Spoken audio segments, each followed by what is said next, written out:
सिर्फ इस बात को लेकर के एक तरफ ड्रग का आतंक है और दूसरी तरफ हमारा देश संवैधानिक आतंक से जूझ रहा है। मैं आपको थोड़ा सा सिर्फ दलाल स्ट्रीट की ओर ले जाना चाहूँगा। शेयर बाजार के नुकसान 40.80 लाख करोड़ रुपया, फरवरी में, जनवरी में 17.93 लाख करोड़, दिसंबर में 4.73 लाख करोड़, नवंबर में 1.97 लाख करोड़, अक्टूबर में 29.73 लाख करोड़, अब 91 लाख करोड़ ये दलाल स्ट्रीट का मामला है। दूसरा है PSU, 25 लाख करोड़ रुपया डूबे, जिसमें LIC 3 लाख करोड़, SBI 1.6 लाख करोड़, तीसरा 1.5 लाख करोड़, हल 1 लाख करोड़, उसके बाद NTPC 1 लाख करोड़, फिर तीसरा 1 लाख करोड़, फिर मतलब आप यदि उसको देखिएगा, बजट अनुपूरक 24-25 में भारत की वार्षिक मुद्रास्फीति 2025 में 4.31% गिर गई।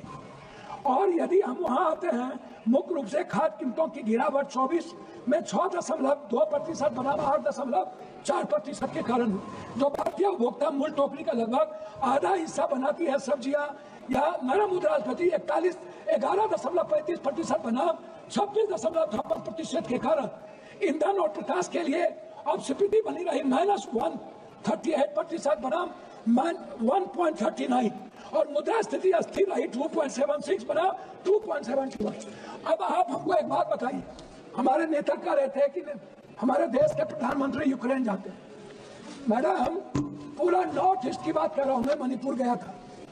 दुनिया में मैंने ऐसा कभी नहीं देखा कि 2 सालों से लगातार 2 समुदाय के बीच गोली चल रही है। गोली चल जरूर रही है, गोली चलाने वाले हमारे भारत के उस पार कोई माफिया है जो ड्रग्स का सप्लाई करता है, और वो ड्रग्स में जितने लोग इन्वॉल्व है उसमें मैडम मैं नाम यदि गिनती करा दूं तो मणिपुर का झगड़ा पूरे के पूरे ड्रग्स को लेकर के है, और इसमें भारत से लेकर के कई सारे पदाधिकारी और कई सारे सामाजिक व्यवस्था के लोग इसमें इन्वॉल्व हैं।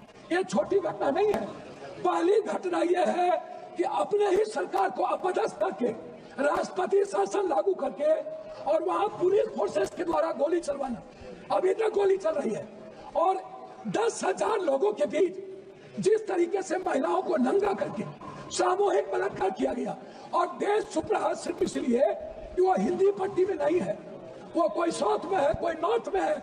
हम इस कंट्री को नॉर्थ और साउथ में बांट रहे हैं मैडम। हम इस कंट्री को जाट, सिख, दलित, मराठा जाति में बांट रहे हैं मैडम। इस कंट्री को एक नहीं कर सकते। जो बजट का इसमें जो स्थिति है, मैं उसमें आपको पहले ही बता दिया। मैं दूसरी बात कहना चाहूंगा मैडम कि बजट कोई सिर्फ मणिपुर के राजनीतिक व्यवस्था मैडम बोलने को दिया जाए। मैं सिर्फ बिहार की ओर थोड़ा सा आपको ध्यान दिलाना चाहूंगा। मैं आता हूँ इस बजट को बेरोजगारी भत्ता की तरह 30,000 लगभग मैडम 30 करोड़ लगभग लोग, बच्चियां और बेटे बेरोजगार हैं, अशिक्षित है। उस बेरोजगारी भत्ता पर बजट के लिए इस हिंदुस्तान की सियासत का कोई भी एक भी बजट के लिए कोई प्रावधान नहीं है। दूसरी तरफ मैडम फार्मर्स की बात आती है। मैडम फार्मर कितना है?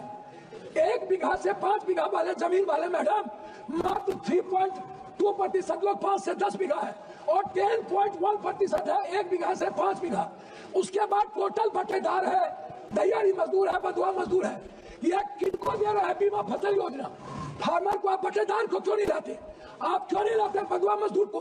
आप क्यों नहीं लाते? मैडम मैं बात कर रहा हूँ, हम आना चाहते हैं रेहरी, मैं आना चाहता हूँ जो रेहरी पटरी पर बेचता है, उनके लिए इनके पास कोई योजना नहीं है मैडम। दूसरा चीज मैं आना चाहूंगा, जो सबसे बड़ा बोझ इस हिंदुस्तान पर है वो हेल्थ को लेकर और एजुकेशन को लेकर है मैडम। आयुष्मान 5 लाख दे दीजिए, आयुष्मान के लिए कितने लोग उसमें प्रावधान है वो देख लीजिए। मेरा मानना है कि इस सरकार का बजट जो जांच है, जो जांच कंप्लीट लोगों के लिए, अल्ट्रासाउंड है, CT स्कैन है, MRI है, जांच ब्लड जांच है, सैंपल है, आप इस जांच को कोई फ्री नहीं करते। यह जांच सबसे ज्यादा बोझ है इस हिंदुस्तान के मिडिल क्लास पर, गरीब पर। इसको आप बजट में नहीं लाए। दूसरी चीज एजुकेशन में कोचिंग जो है, कोचिंग मैडम खत्म करूंगा। मिडिल क्लास के बच्चों पर सबसे ज्यादा बोझ पड़ता है। आप क्यों नहीं कोचिंग पर प्रावधान करते हैं? क्यों आप बच्चों को उसी कॉलेज में जहाँ पर आप BA और जहाँ पर आप टेक्निकल देते हैं वहीं पर आप नौकरी की बात करते हैं? आज मैं मैडम आपसे 2 बात करना चाहूंगा कि बिहार में मैडम हम आपसे एक बात जानना चाहेंगे। किसान की बात करते हैं ये खाद कहीं पर भी नहीं मिलता है मैडम, कहीं पर भी 200-250 का खाद 450 में, 800 का खाद 1800-1200 में। मैडम मैं आपसे एक आग्रह करना चाहूंगा कि खाद में किसी भी कीमत पर एक प्रावधान लाया जाए और उसको कोऑपरेटिव सिस्टम के तहत मैडम एक व्यवस्था किया जाए। किसान को जब तक आप कहते हैं उन्नत बीज, अब खाद और बीज मिलता कहाँ है? आउट ऑफ मार्केट, और वो पूंजीपतियों के हाथ के द्वारा फिर किसान को दिया जाता है। इसीलिए मैडम आप बिहार के बारे में, कोसी सीमांचल के बारे में मैं 2-3 बात कहना चाहूंगा। नहीं। मैं 2-3 बात, सिर्फ 2-3 बात कहना चाहूंगा मैडम। मैं 2-3 बात, एक तरफ कई बार हम लोगों ने इनसे आग्रह किया, ये बार कहते हैं कि हमने एक बेटा में हम एयरपोर्ट की बात कर रहे हैं मैडम। ये ना तो भागलपुर गए हमारे प्रधानमंत्री जी, ये प्रधानमंत्री जी मुजफ्फरपुर भागलपुर लाश करें। आप रक्सौल के एयरपोर्ट पर आपको प्रावधान, अंतिम में कह रहा हूँ कि सहरसा में एम्स खुलने की व्यवस्था हो गई थी, भारत सरकार को जमीन दे दिया गया था, लेकिन सहरसा के एम्स को हटा करके आपने कोई प्रावधान, हमारे कोसी सीमांचल में सबसे ज्यादा कैंसर, टीबी, दमा एम्स होना चाहिए, कोसी एक कैंसर का हॉस्पिटल होना चाहिए पूर्णिया में, आपने कोई प्रावधान नहीं दिया। मेरा आग्रह आपसे है कि आप कम से कम एक चीज करिए, आप विशेष कुछ मत दीजिए, बंद पड़े फैक्ट्री को आप एक योजना के तहत बजट में प्रावधान कीजिए और विशेष